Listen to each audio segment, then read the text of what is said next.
Global warming क्या होती है? ग्लोबल वार्मिंग जो है वो होती है कि जो अर्थ का जो है एवरेज टेम्परेचर जो है, एटमॉस्फेरिक टेम्परेचर जो है, जब उसमें ग्रेजुअल इंक्रीज होती है तो उसको हम ग्लोबल वार्मिंग कहते हैं। जैसे कि आज के टाइम में पता है कि गर्मियां बहुत ज्यादा बढ़ रही हैं, सर्दियों के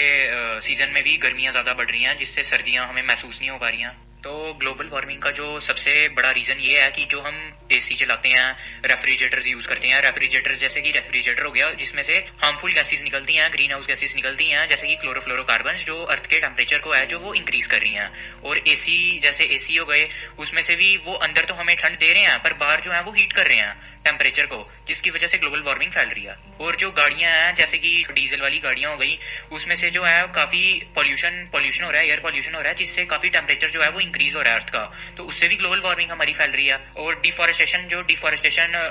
जो पेड़ों की कटाई हो रही है उसकी वजह से भी, जो पेड़ हमें ऑक्सीजन देते हैं वो उनकी जब कटिंग हो रही है तो कार्बन डाइऑक्साइड की जो मात्रा है वो बढ़ते जा रही है, जिसकी वजह से ग्लोबल वार्मिंग है वो फैल रही है। तो ग्लोबल वार्मिंग की वजह से जो हमारी CO2 की मात्रा है वो बढ़ती है, जिससे इंसानों का सांस लेना मुश्किल हो चुका है। और ग्लोबल वार्मिंग की वजह से जो ओजोन डेप्लीटेशन है, जो ओजोन लेयर हमारी यूवी रेज को एंटर करने से रोकती है, उसमें भी अब होल जो है वो हो रहा है, जिसकी वजह से यूवी रेज, जो अल्ट्रावायलेट रेज है, वो अर्थ के एटमॉस्फेयर में एंटर कर रही है, जिससे काफी ज्यादा skin disease, skin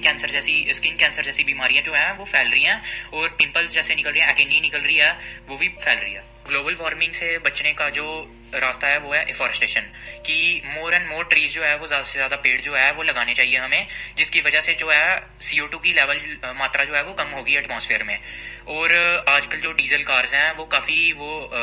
air pollution कर रही हैं, ग्लोबल वार्मिंग कर रही हैं डीजल कार्स। तो न्यूली लॉन्च आजकल जो इलेक्ट्रिक कार्स हैं वो काफी ट्रेंड में आ रही हैं कि लॉन्च कर रहे हैं, मतलब काफी कंपनी जो है जिन्होंने डीजल कार्स पहले बना चुकी हैं वो इलेक्ट्रिक कार्स भी अब लॉन्च करने शुरू कर गई हैं। तो मैं यही कहूंगा, instead of using diesel car हमें इलेक्ट्रिक कार प्रेफर करनी चाहिए डीजल कार के बजाय। तो एज ए यूथ मैं यही बताऊंगा कि हमें सोशल मीडिया का प्लेटफॉर्म काफी यूज करना चाहिए, लोगों को हमें जागरूक करना चाहिए ग्लोबल वार्मिंग के लिए कि हम इससे कैसे बच सकें। Thank you.